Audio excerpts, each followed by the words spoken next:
이스라엘은 요단강 건너편 모압 평지에 있었지만 가나안 땅을 지파별로 분배하기 시작했습니다. 그런데 중요한 질문이 제기되었습니다. 바로 약속의 땅은 이스라엘이 싸워서 얻는 것인가, 하나님의 은혜로 얻은 것인가의 문제였습니다. 오늘 본문은 민수기 27장 1절부터 11절입니다. 그 중에서 6절부터 11절까지 읽겠습니다. 여호와께서 모세에게 말씀하여 이르시되 슬로브앗의 딸들의 말이 옳으니 너는 반드시 그들의 아버지 형제 중에서 그들에게 기업을 주어 받게 하되 그들의 아버지의 기업을 그들에게 돌릴지니라. 너는 이스라엘 자손에게 말하여 이르기를 사람이 죽고 아들이 없으면 그의 기업을 그의 딸들에게 돌릴 것이요 딸도 없으면 그의 기업을 그의 형제에게 줄 것이요 형제도 없으면 그의 기업을 그의 아버지 형제에게 줄 것이요 그의 아버지 형제도 없으면 그의 기업을 가장 가까운 친족에게 주어 받게 할지니라 하고 나 여호와가 너 모세에게 명령한 대로 이스라엘 자손에게 판결의 규례가 되게 할지니라. 아멘. 슬로보앗이라는 족장이 아들이 없이 딸만 남기고 죽었습니다. 여자 상속권이 인정되지 않았던 그 시대에 아들이 없이 가장이 사망한 일이 발생했는데, 그래서 슬로보앗의 5딸들이 모세 앞에 나와서 아버지 몫의 기업을 요구했습니다. 그들은 아버지 슬로보앗이 아버지와 거슬러 반역한 고라의 무리에 들지도 않았고 그저 자기 죄로 인해서 죽었을 뿐이고 아들이 없었을 뿐인데 그 이름이 역사 속에서 사라지는 것이 억울하다고 호소한 것입니다. 당시는 아들에게만 유산 상속권이 있었습니다. 그래서 아들을 낳은 것을 하나님이 주신 복이라고 여겼고 아들이 없으면 저주를 받는 것이라고까지 생각했던 시대입니다. 따라서 아들 없이 죽은 슬로보앗은 중대한 범죄를 저지른 것이 아닐까라고 하는 의심도 충분히 받았을 거예요.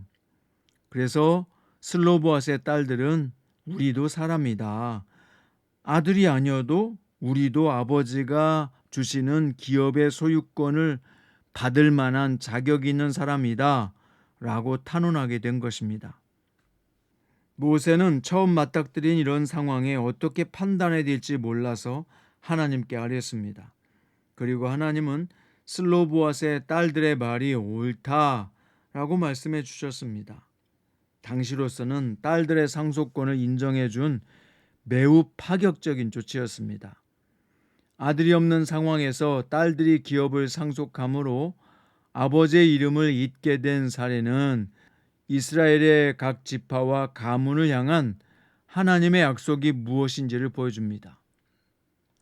하나님은 그것뿐만 아니라 한 걸음 더 나아가 딸도 없는 상황일 경우는 기업 상속을 어떻게 할 것인지 규례를 통해서 가르쳐 주셨습니다. 아들은 물론이고 딸이 없는 경우에는 그의 형제에게, 형제가 없으면 삼촌에게, 삼촌이 없으면 가까운 친족 순으로 기업을 상속받게 하신 것입니다. 이것은 각 가문의 기업은 하나님이 정해주신 것임을 말해주고 있습니다. 아들이나 딸이 없다고 해서 기업이나 다른 가문이나 지파로 넘어가는 것은 하나님의 뜻이 아닌 것을 보여준 것입니다. 안식년이나 희년 규례도 마찬가지입니다. 안식년과 희년을 통해서 하나님은 땅의 주인이 하나님이시고 기업을 주신 분도 하나님이심을 명확하게 하신 것입니다. 그래서 땅은 물건처럼 돈을 받고 소유권을 넘길 수 없었고 돈을 받고 이용권을 양도했어도 희년이 되면 돌려받게 하셨습니다. 만약 땅을 넘긴 사람이 희년이 되기 전에 죽은 경우에도 그 자녀나 형제, 친족이 그 땅을 돌려받게 하셨습니다. 하나님은 이 규례를 통해서 이스라엘이 약속의 땅에 살게 된 것은 오직 하나님의 은혜라고 하는 사실을 영원히 기억하게 하셨습니다. 여러분, 우리도 마찬가지입니다. 우리가 하나님으로부터 얻은 하나님의 자녀라는 지위 역시 하나님의 은혜이기 때문에 누구에게도 빼앗기지 않습니다. 또한 자랑할 수도 없습니다. 나의 공로로 얻은 것이 아니기 때문입니다. 하나님의 자녀 신분뿐만 아니라 모든 것을 우리는 하나님으로부터 받았습니다. 모든 것이 주의 은혜로 된 것입니다. 그래서 우리는 우리 자신을 드러내지 말고 좋은 일이 있으면 하나님께 영광을 돌리며 안 좋은 일이 있어도 하나님의 뜻 안에 있음을 감사하면서 고난을 잘 통과해야 하는 것입니다. 말씀의 결론입니다. 우리의 위치와 소유가 다 우리의 노력의 결과라고 생각한다면 그것은 큰 오산입니다.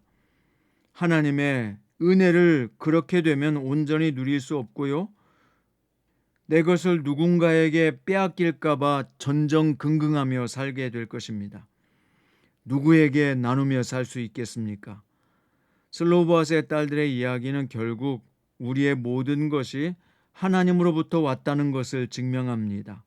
또한 하나님을 떠나지 않는다면 반드시 결코 빼앗기지 않는 하나님의 약속을 받는 기업이 있다는 것을 가르쳐주고 있습니다.